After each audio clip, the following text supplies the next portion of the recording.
اعوذ باللہ من الشیطان الرجیم بسم اللہ الرحمن الرحیم السلام علیکم ورحمۃ اللہ وبرکاتہ۔ سورہ بقرہ کی آیت نمبر 10 آج ہم تلاوت کریں گے اور اس کے بارے میں ہم کچھ جاننے کی کوشش کریں گے۔ تو اپنے ہاتھوں میں قلم لے لیجئے، ویڈیو اینڈ تک دیکھیے گا اور اپنے دوستوں کے ساتھ بھی اس کو زیادہ سے زیادہ شیئر کیجیے گا۔ تو آج کا سبق شروع کرتے ہیں۔ اس میں اللہ تعالیٰ نے ارشاد فرمایا فی قلوبہم مرض فزادہم اللہ مرضا ولہم عذاب علیم بما کانوا یکذبون۔ یہ پوری 10ویں آیت ہے جس میں اللہ تعالیٰ نے فرمایا فی حرف جارہ ہے۔ فی کہتے ہیں کسی چیز کے بیچ میں، ٹھیک ہے، یہ وہ ظرفیت کے لیے آتا ہے۔ اب چاہے کسی جگہ کے لیے استعمال کیا جائے یا کسی وقت کے لیے استعمال کیا جائے، جو اس میں ظرف ہوتا ہے تو اسی طرح سے یہ فی حرف ہے عربی کے اندر، لیکن یہ ظرفیت کے لیے آتا ہے۔ فی قلوبہم، قلوب قلب کی جمع ہے، ہم ضمیر کس کی طرف لوٹ رہی ہے؟ منافقین کی طرف۔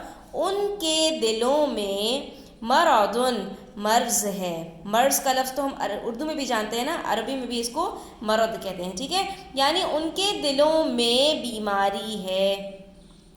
فزادہم اللہ، فزادہ فعل ہے اور لفظ اللہ اس کا فاعل ہے۔ پس فا جو آیا ہے یہاں پر پس کے لیے آیا ہے، ٹھیک ہے، یا تو سو جس کو ہم انگلش میں کہتے ہیں۔ زیادہ یزیدو، زیادتاً زیادتی کرنا، بڑھا دینا، پس زیادہ کر دیا اللہ تعالی نے ان کی، ہم ضمیر پھر منافقین کی طرف، کیا چیز اللہ تعالیٰ نے زیادہ کر دی؟ ان کے مرضا، ان کے مرض کو۔ اب آپ یہاں پر دیکھیں گے تو یہاں مرضن ہے اور یہاں پر مرضا ہے، ٹھیک ہے۔ تو اب میں آپ کو یہاں پر تھوڑا سا ایک چیز بتا دوں کہ عربی کے اندر جو جملے ہوتے ہیں، جو کلام ہوتا ہے، وہ دو طرح کے ہوتے ہیں۔ ایک ہوتا ہے جملہ اسمیہ اور دوسرا ہوتا ہے جملہ فعلیہ۔ جملہ اسمیہ اس کو کہا جاتا ہے کہ جس کی ابتدا کسی اسم سے ہو، ٹھیک ہے، اور جملہ فعلیہ اس کو کہا جاتا ہے جس کی ابتدا کسی فعل سے ہو۔ اب آپ یہاں پر دیکھیں گے تو آپ کہیں گے کہ یہ تو حرف سے شروع ہو رہا ہے، تو میں اس کی تفصیل آپ کو یہ بتاتی ہوں کہ یہاں پر دیکھیے زادہم اللہ مرضا، زادہ فعل ہے اور یہ جملہ فعل سے شروع ہو رہا ہے، اس کا فاعل لفظ اللہ ہے، ٹھیک ہے۔ فعل اپنے فاعل سے مل کر اب یہاں پر ہمارے پاس جو مرضا آ رہا ہے یہ مفعول بن رہا ہے۔ اب اردو میں ترجمہ دیکھیے کہ اللہ تعالی نے بڑھا دیا ان کی بیماری کو، تو یہاں پر بیماری کا لفظ مفعول ہے اور مفعول ہمیشہ منصوب ہوتا ہے، یعنی اس کے اوپر فتحہ آتا ہے، زبر آتا ہے، اس لیے یہاں پر یہ حالت رفعی میں نہیں ہے بلکہ حالت نصبی میں ہے، یعنی یہ زبر کے ساتھ ہے۔ لیکن جب ہم یہاں پر بات کریں گے تو یہاں پر ہمارے پاس جو جملہ ہے وہ جملہ اسمیہ ہے۔ جملہ اسمیہ اس کو کہتے ہیں کہ جو اسم سے شروع ہو اور اس کے بعد اس کے اندر ہمارے پاس یا تو دوسرا اسم آ جائے اور یا پھر اس کے ساتھ ہمارے پاس فعل آ جائے۔ جبکہ جب جملہ فعل سے شروع ہوتا ہے تو اس کے بعد اس کو لازمی ایک اسم چاہیے ہوتا ہے، جملہ فعلیہ اس کے بغیر مکمل نہیں ہو سکتا۔ لیکن جملہ اسمیہ کے اندر یہ خصوصیت ہے کہ اس کے ساتھ اگر کوئی دوسرا اسم بھی آ جائے تو وہ جملہ مکمل ہو جاتا ہے، ٹھیک ہے۔ لیکن یہاں پر ہمارے پاس یہ جو جملہ ہے اگر آپ غور سے دیکھیے تو یہ جملہ اسمیہ تو ہے، لیکن اس میں یہاں پر ہمارے پاس جو جملے کی ترتیب تھی وہ کس طرح ہونی چاہیے تھی؟ مرض فی قلوبہم، مرض ان کے دلوں میں ہے۔ لیکن کبھی کبھی یہ کیا جاتا ہے کہ جملہ اسمیہ کے اندر جو ہمارے پاس مبتدا ہوتا ہے، جس سے کلام کی ابتدا کی جاتی ہے، اس اسم کو ہم مبتدا کہتے ہیں، اور اگر اس کے بعد کوئی دوسرا اسم آ جائے یا فعل آ جائے اس کو ہم خبر کہتے ہیں۔ یعنی ایک ہم نے سبجیکٹ لیا اور اس کے بعد اس کا پریڈیکیٹ آ گیا، ایک اسم لیا اور اسم سے متعلق اس کی خبر آ گئی، تو یہ جملہ اسمیہ کہلاتا ہے۔ لیکن اس کے اندر کبھی کبھی ترتیب کو الٹ دیا جاتا ہے اور وہاں پر ہمیں حصر کا فائدہ ملتا ہے۔ حصر کہتے ہیں کسی چیز کو یہاں پر آپ وہ گھیر دیں، اور یہاں پر آپ کو یہاں پر حصر کا معنی اس طرح سے مل رہا ہے کہ اگر ہم یہاں پر قرآن مجید میں ہوتا مرض فی قلوبہم، ٹھیک ہے، اگر ہم جملہ فرض کر لیں یہاں پر مرض فی قلوبہم تو اس کا ترجمہ ہو جائے گا مرض ان کے دلوں میں ہے۔ تو یہاں پر اس کے اندر صرف حصر نہیں آئے گا، ٹھیک ہے۔ حصر میں آپ کو آسان لفظوں میں بتاؤں تو اردو میں جو ہم ترجمہ کرتے ہیں صرف اور صرف، تو یہاں پر جو ترجمہ ہمارے پاس آ رہا ہے اس کا ترجمہ کیا ہے کہ دلوں ہی میں بیماری ہے، ٹھیک ہے، ان کے دلوں میں بیماری ہے۔ اس کا ما قبل سے اگر ربط ہم دیکھیں تو اللہ تعالیٰ نے کیا فرمایا کہ وہ ایمان والوں کو اور اللہ تعالیٰ کو جو لوگ ایمان لائے ہیں ان کو اللہ تعالیٰ کے ساتھ فریب دینا چاہتے ہیں۔ لیکن یہاں پر ایک سوال پیدا ہوتا ہے کہ اللہ تعالیٰ تو علام الغیوب ہے، اللہ تعالیٰ کو تو کوئی دھوکہ دے ہی نہیں سکتا۔ اسی طرح سے جو مؤمنین ہیں تو مؤمنین کے بارے میں بھی اللہ تعالیٰ نے فرمایا کہ مؤمن سے زیادہ فراست والا کوئی نہیں ہوتا، وہ نہایت جو ہے وہ فراست والا ہوتا ہے، تو اس کو بھی کیسے جو ہے وہ دھوکہ دیا جا سکتا ہے؟ تو یہ منافقین کس طرح دھوکہ دے سکتے ہیں؟ تو یہاں پر اللہ تعالیٰ نے اس کا جواب جو ہے ارشاد فرمایا کہ دراصل یہ جو وہ دھوکہ دینے کی کوشش کر رہے ہیں یہ حقیقی دھوکہ نہیں ہے، بلکہ ان کے دل میں نفاق چھپانے کی وجہ سے یہ صرف ان کے دلوں ہی کا دھوکہ ہے، یہ صرف ان کے دلوں ہی کی بیماری ہے، یعنی بیماری ان کے دلوں ہی میں ہے اور کوئی بات اصل اس میں نہیں ہے، یعنی وہ دھوکہ نہیں دے سکتے۔ تو یہ جملہ ہمیں یہاں پر حصر کا فائدہ دے رہا ہے کہ صرف اور صرف یہ بیماری ان کے دلوں میں ہے۔ تو یہ جو صرف اور صرف کا ترجمہ آیا یہ یہاں پر خبر کو مقدم کرنے کی وجہ سے ہے، ٹھیک ہے۔ تو شروع کی 5 آیات مؤمنین کے بارے میں تھی، پھر 2 آیات میں کفار کا تذکرہ فرمایا، اور پھر 8ویں آیت سے لے کر مکمل 13 آیات تک منافقین کا تذکرہ ہے، ٹھیک ہے۔ تو اللہ تعالیٰ نے یہاں پر فرما دیا کہ اللہ تعالیٰ نے ان کی بیماری کو اور بڑھا دیا، کیونکہ جس بیماری میں وہ مبتلا ہیں کہ اپنے جو ہے نفاق کو چھپاتے ہیں، اپنے کفر کو چھپاتے ہیں اور لبادہ مسلمانوں کا اوڑھا ہوا ہے، تو اس بیماری سے بے شمار اور نفسیاتی بیماریاں پیدا ہوتی ہیں اور بڑھتی چلی جاتی ہیں۔ تو اللہ تعالیٰ نے یہاں پر فرمایا نا کہ اللہ تعالیٰ نے ان کے نفاق کو، ان کی بیماری کو اور زیادہ بڑھا دیا۔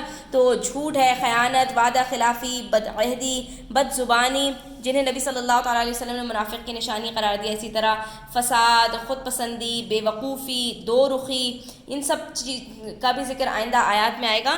تو یہ ساری بیماریاں اللہ تعالیٰ نے ان کے اندر رکھ دی، آپ کو ان کے اندر یہ ساری بیماریاں جو ہے وہ نظر آ جائیں گی۔ آگے اللہ تعالیٰ نے فرمایا کہ پھر ان کا عذاب کیا ہے، وَلَهُمْ عَذَابٌ عَلِيمٌ، پیچھے کفار کے لیے فرمایا تھا وَلَهُمْ عَذَابٌ عظیم۔ تو کفر دل میں ہونے کی وجہ سے یہ تو عذاب عظیم کے مستحق تھے، لیکن اسلام کے دعوے، جھوٹے دعوے کرنے کی وجہ سے اب یہ عذاب علیم کے حقدار ہیں، ٹھیک ہے۔ تو لام یہاں پر جارہ ہے اور ہم ضمیر مجرور ہے، اور یہ جو ہے اختصاص کا فائدہ دیتی ہے، یعنی مخصوص کر دیتی ہے کہ ان کے لیے، ان کے واسطے عذاب ہے۔ کون سا عذاب ہے؟ عذاب علیم، علم دینے والا۔ علم کا لفظ اردو میں بھی استعمال کرتے ہیں، یعنی یہ دوہرے عذاب کے مستحق ہیں، جو دردناک عذاب ہے۔ علیم کہتے ہیں درد دینے والا، دکھ دینے والا، تکلیف دینے والا۔ ایک درد تو انسان کو ہلکا پھلکا سا اس کا مثال لے سکتے ہیں، ہوتا ہے، لیکن ایک دکھ ایسا ہوتا ہے جو انسان کے دلوں تک پہنچ جاتا ہے، ٹھیک ہے، وہ انسان کے دل تک کو جو ہے نا جکڑ لیتا ہے۔ تو یہ ایسا جو ہے وہ دکھ دینے والا عذاب ان کے لیے اللہ تعالیٰ نے تیار کر رکھا ہے، بما کانوا یکذبون۔ اور یہ کس وجہ سے ہے؟ یہاں پر یہ جو با جو ہے جارہ ہے، ماں کے اوپر داخل ہوا ہے، تو یہ جو ماں ہے یہاں پر یہ سبب بیان کرنے کے لیے آیا ہے۔ اس کے بعد جو کانو آیا ہے تو یہ افعال ناقصہ میں سے ہے۔ تو افعال ناقصہ بہت سارے ہوتے ہیں، کانا، سورا، ظلا، باتا، اصبحا، اضحا، امسا۔ تو اس میں سے ایک کانا یکونو بھی ہوتا ہے، جس کا مطلب ہوتا ہے ماضی کی طرف لے کر چلے جانا معنی کو، کہ بسبب اس کے کہ وہ تھے۔ اور یکذبون ایک فعل ہے، کذبا یکذبو باب ضربہ سے، جس کا مطلب ہوتا ہے جھوٹ بولنا۔ واو نون کی جو ضمیر ہے یہ منافقین کی طرف لوٹ رہی ہے، جس کا معنی ہے کہ وہ جھوٹ بولتے تھے، وہ جھوٹ بولنے والے تھے، یعنی یہ عذاب ان کے اوپر کس لیے ہے؟ اس وجہ سے کہ وہ جھوٹ بولنے والوں میں سے تھے، ٹھیک ہے۔ وَإِذَا قِيلَ، اب یہاں پر جو آپ کو قیلہ کا لفظ نظر آ رہا ہے یہ قالا کا مجہول ہے، ٹھیک ہے۔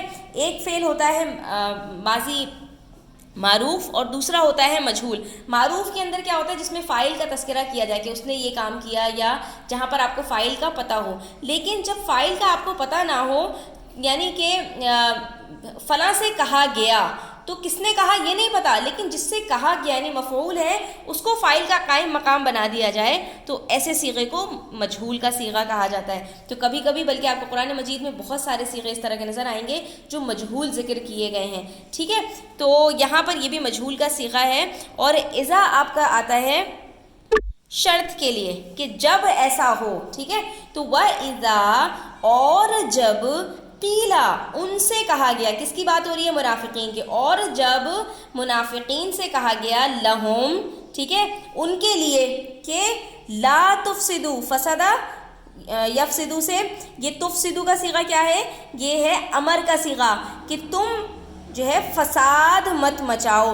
اب یہ لا تفسدو ہے نہیں، یعنی کہ اس کے اندر کہا جاتا ہے کہ ایسا کام مت کرو. تو لا تفسدو، تم فساد مت مچاؤ، تم سب منافقین، جمع کا صیغہ ہے یہ، ٹھیک ہے، تم سب فساد مت مچاؤ. فی الارض، فی ظرفیہ ہے، میں کس میں؟ زمین میں، زمین میں فساد مت مچاؤ، دنگا فساد مت کرو. قالو، قالا یقولو سے جو ہے جمع کا صیغہ ہے، تو انہوں نے کہا انما، انما آتا ہے حصر کے لیے، ہم تو نہیں ہیں مگر، یعنی ہم تو صرف اور صرف، نحنو، نحنو بھی اسی کے اندر آ رہا ہے کہ بے شک ہم تو مصلحون. مصلحون کس کو کہتے ہیں؟ صلح کرنے والے، سنوارنے والے، کام کو اچھا بنانے والے، ہم تو سنوارنے والے ہیں. یعنی جب اللہ تعالیٰ نے ان کو حکم دیا نبی صلی اللہ تعالیٰ علیہ وسلم کے ذریعے کہ ان سے کہیں کہ فساد مچاتے ہوئے نہ پھریں، تو یہ کیا جواب دیتے ہیں کہ بھائی ہم فساد تھوڑی مچا رہے ہیں، ہم تو صلح کرنے والے ہیں، ہم تو صلح پسند ہیں. تو اللہ نے یہاں پر ان کے دو اوصاف بیان کیے کہ ایک تو یہ فسادی ہیں، زمین میں فساد اور بگاڑ پیدا کرتے ہیں، اور دوسرا اس سے بھی بڑھ کر کہ جب فساد جو ہے مچاتے ہیں اس کے بعد یہ بھی کہتے ہیں کہ ہم تو عین اصلاح جو ہے وہ کرنے والے ہیں، یعنی فساد کو یہ اصلاح قرار دیتے ہیں. ٹھیک ہے، تو یہ لوگ جو ہے وہ دل میں کفر رکھنے کی وجہ سے کفار سے دوستی رکھتے ہیں اور مسلمانوں کے راز انہیں بتاتے ہیں، تو یہ اپنے آپ کو جو ہے وہ عمل بد کو اصلاح کا نام قرار دیتے ہیں. اب اس کا ترجمہ ہم انگلش میں بھی دیکھ لیتے ہیں. ٹھیک ہے، تو میرے ساتھ ساتھ رہیے گا. یہاں پر اللہ تعالیٰ نے ارشاد فرمایا in their hearts، فی قلوبہم، in their hearts، مرض is a disease. ٹھیک ہے، فزادہم، فزادہم کا مطلب کیا ہے کہ has increased their، Allah has increased their disease. ٹھیک ہے، اللہ has increased their disease. ٹھیک ہے، اور اس کے بعد کیا فرمایا؟ and for them is grievous the penalty. ٹھیک ہے، ان کے لیے جو عذاب ہے، جو ان کی پینلٹی ہے وہ کیسی ہے؟ grievous، شدید، دکھ اور الم دینے والی. ٹھیک ہے، that will be incurred to them because بما کانوا، because they are false to themselves. ٹھیک ہے، کیونکہ وہ خود سے جھوٹ بولتے ہیں، وہ جھوٹ بولنے والے ہیں. اور when it is said، وَإِذَا قِيلَ، when it is said to them، لَهُمْ، to them، لَا تُفْسِدُوا، do not mischief، فِي الْأَرْضِ، on the earth. ٹھیک ہے، جب ان سے یہ کہا جاتا ہے کہ زمین میں فساد مت مچاؤ، do not mischief on the earth، قالوا، they say، انما، ٹھیک ہے، انما نحنو، we only want to، مصلحون، make peace، ہم تو صرف اور صرف جو ہے وہ سنوارنے والے ہیں، ہم تو صرف اور صرف بگاڑ کو ختم کرنے والے ہیں. وہ اپنے بگاڑ کو سنوارنے کا نام بھی دیتے ہیں. باقی پوری کی پوری آپ کو تشریح اور تفسیر میں لنک ڈسکرپشن باکس میں دے رہی ہوں، تو میرے دوسرے چینل پر جا کر آپ کو مل جائے گی انشاءاللہ. اس کو وزٹ کیجئے. ویڈیو اچھی لگی ہو تو لائک کیجئے، اپنے فرینڈس کے ساتھ شیئر کیجئے، چینل سبسکرائب کیجئے. اپنا خیال رکھیے گا. اللہ حافظ.